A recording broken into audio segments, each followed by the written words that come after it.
Les autorités iraniennes ont clairement déclaré qu'un arrêt immédiat des combats ne serait pas possible tant que leurs droits fondamentaux ne seraient pas reconnus, que les pertes subies pendant la guerre ne seraient pas compensées et qu'une garantie solide ne serait pas donnée pour empêcher toute attaque future.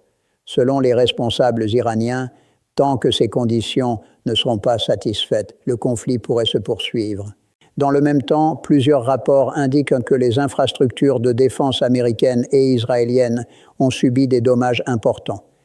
Les missiles et drones iraniens seraient désormais capables de frapper leurs cibles avec une précision beaucoup plus élevée qu'auparavant. Certaines sources affirment également que l'Iran aurait réussi à perturber ou neutraliser certains systèmes radars et de défense aérienne utilisés par les États-Unis et Israël, ce qui aurait entraîné des pertes financières considérables et affaibli temporairement leur capacité défensive. Pour la première fois, le nouveau guide suprême iranien Mojtaba Khamenei a averti que si les États-Unis, Israël ou leurs alliés continuaient à cibler les positions iraniennes ou menaçaient la zone stratégique du détroit d'Ormuz, l'Iran pourrait répondre par des représailles directes et même fermer ce passage maritime crucial. Une telle décision pourrait avoir des conséquences majeures pour l'approvisionnement énergétique mondial. Par ailleurs, le Corps des gardiens de la Révolution islamique, IRGC, a lancé un avertissement clair. Toute nouvelle attaque contre les infrastructures iraniennes entraînerait des frappes coordonnées à travers la région.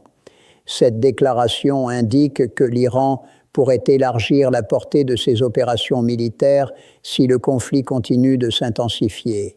Pendant ce temps, les déclarations de Donald Trump ont suscité des débats.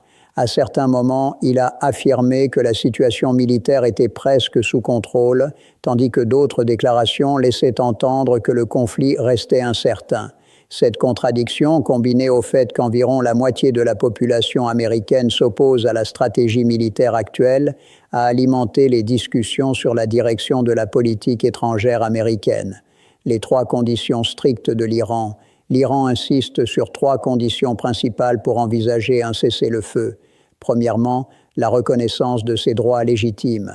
Téhéran demande que sa souveraineté nationale, son indépendance stratégique et ses activités économiques soient officiellement reconnues. Cela inclut notamment la liberté d'exporter du pétrole, de maintenir ses routes commerciales et d'assurer la navigation maritime dans le Golfe.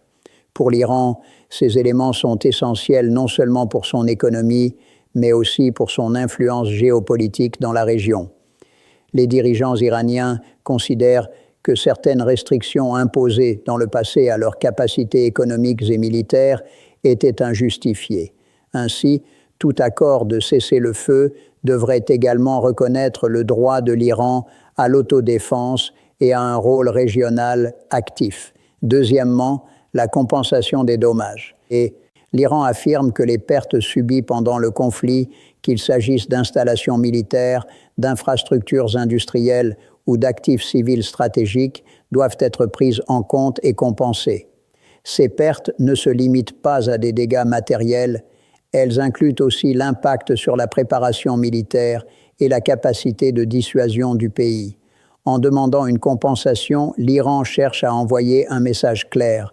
Toute attaque contre son territoire ou ses infrastructures aura un coût important pour les parties impliquées. Troisièmement, des garanties contre de futures attaques. Au-delà de la reconnaissance et de la compensation, l'Iran exige des assurances concrètes qu'aucune nouvelle agression ne sera lancée contre son territoire. Selon les responsables iraniens, toute attaque future pourrait entraîner des représailles massives sur plusieurs fronts, terrestres, maritimes et aériens. Ces trois exigences montrent que l'Iran cherche à transformer un éventuel cessez-le-feu en un accord stratégique durable, plutôt qu'en une simple pause temporaire dans les combats. Dommage aux systèmes militaires américains et israéliens. Les récentes opérations iraniennes auraient causé des dégâts importants à certaines infrastructures de défense dans la région. Des systèmes radars avancés, des plateformes de défense aérienne et des installations antimissiles auraient été ciblés par des drones et des missiles balistiques iraniens. Ces attaques auraient affecté plusieurs composants clés de systèmes de défense sophistiqués, obligeant les forces américaines et israéliennes à ajuster leur stratégie et leur déploiement militaire au Moyen-Orient. L'impact financier serait également considérable. Les équipements de haute technologie détruits ou endommagés, tels que les radars, les intercepteurs et certains systèmes automatisés, représentent des investissements de plusieurs milliards de dollars. Au-delà de l'aspect financier, il existe aussi un impact psychologique.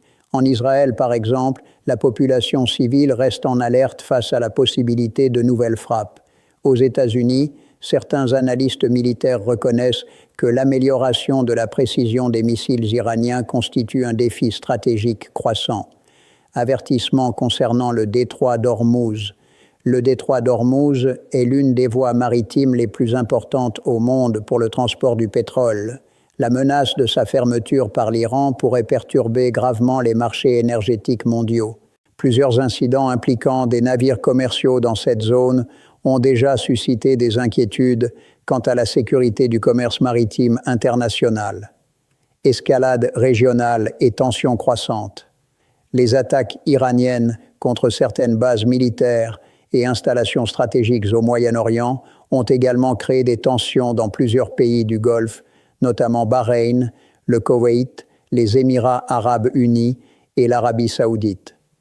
Ces États surveillent attentivement l'évolution de la situation, craignant que le conflit ne s'étende davantage. Efforts diplomatiques internationaux. Face au risque d'escalade, plusieurs puissances internationales, dont la Turquie, la Chine et la Russie, tentent de jouer un rôle de médiation afin de réduire les tensions. Les experts estiment cependant que sans négociations sérieuses entre les parties concernées, le conflit pourrait avoir des conséquences bien plus larges pour l'économie mondiale, la sécurité énergétique et la